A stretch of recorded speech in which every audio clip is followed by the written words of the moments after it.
हम distilleries company के MD जेके अरोड़ा हमारे साथ जुड़ रहे हैं, उनसे जरा करते हैं बातचीत। मिस्टर अरोड़ा, बहुत बहुत शुक्रिया, थैंक यू वेरी मच आज समय देने के लिए। सर, जब एक बार पहले आप नंबर्स दिखा दें स्क्रीन पर, उसके बाद मैं इसके बारे में चर्चा करूंगा। कंपनी ने जो प्रॉफिट दिखाया वो करीब 8 करोड़ रुपए का दिखाया। मैं आपको इंटरप्ट करना पिछली बार अच्छी सी लोकेशन इसके अंदर थोड़ा प्रेशर था। आप शायद ये ऑब्जर्व कर रहे हैं, मैं बहुत टेम्प्टेड हो रहा हूँ एक सवाल आपको इंटरप्ट करके अरोड़ा साहब से पूछने के लिए कि अरोड़ा साहब, आप लोकेशन कहाँ से जुड़ रहे हैं? आप अपने फार्म हाउस में हैं या किसी आप बर्ड सेंचुरी में बैठे हैं? आप कहाँ बैठे हैं? नहीं, अपने घर में हूँ बस। क्या बात है, बहुत ही सुंदर लोकेशन दिख रही है, नीला आसमान और पीछे शानदार खुला मैदान, शानदार पेड़।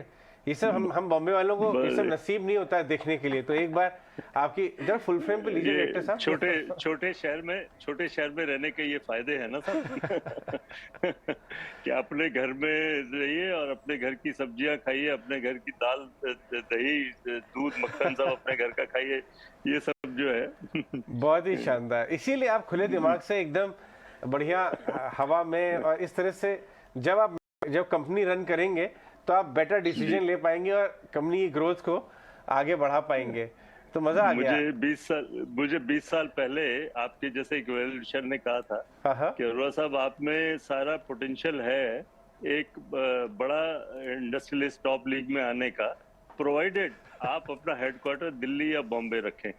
तो मैंने उनसे कहा, सर बहुत सारे प्रिविलेजेस ऐसे हैं जो कि आप मुझे दिल्ली बॉम्बे में नहीं दे सकते, इसलिए मैं थोड़ा छोटा ही ठीक हूँ कि अपना जो है कम से कम जो है बिजनेस जो है उसके लिए है, लोगों के लिए, ना कि हम बड़े फ्रेम पे दिखा सकें अगर।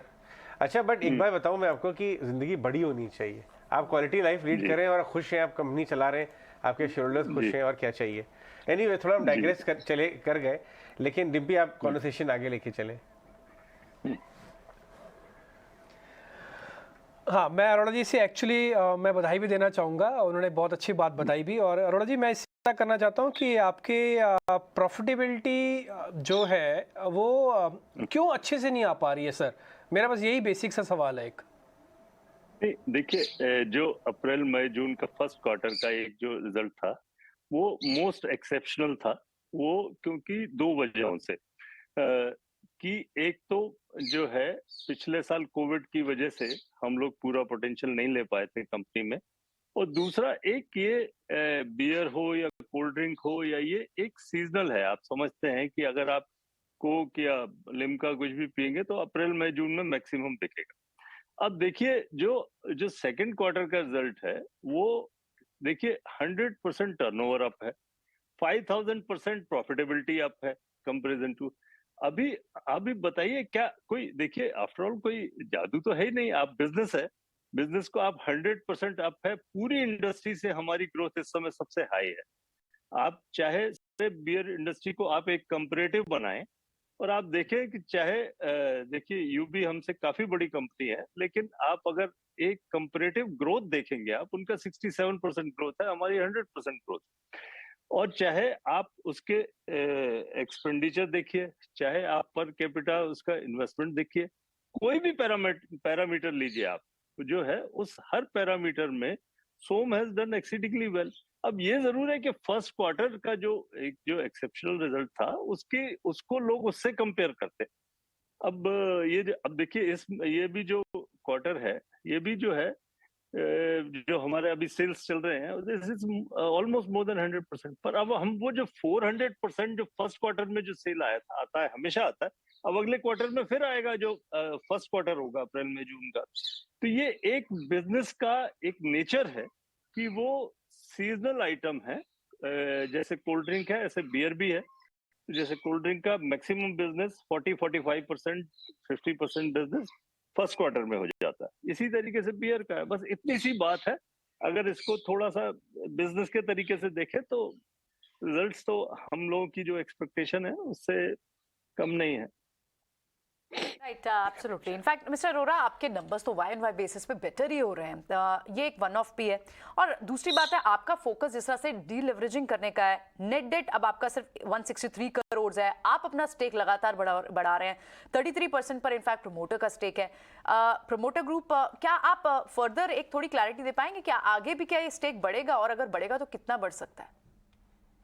देखिए, हमने 23% से शुरू किया था और हमारे को एक इसका सेबी का रिस्ट्रिक्शन था कि हम 25% से ऊपर नहीं ले जा सकते थे। हमारी अपनी एक जो है, हमें अपनी कंपनी के बारे में अपना पूरा 100% हमको कॉन्फिडेंस है कि ये जो है, देखिए जब हमने प्रेफरेंशियल इशू किया था तब हमारे पास 18 महीने का टाइम था, और जब हमने जब 100 करीब 125 रुपए में हमने उसको वो किया, और जब मार्केट का रेट गिर गया तो हमारे पास ऑप्शन था कि हम ना लेते एज ए प्रोमोटर। लेकिन हमने तो अपना बाजार का रेट 70 रुपए था, फिर भी हमने 125 रुपए में पूरा सब्सक्राइब किया अपना।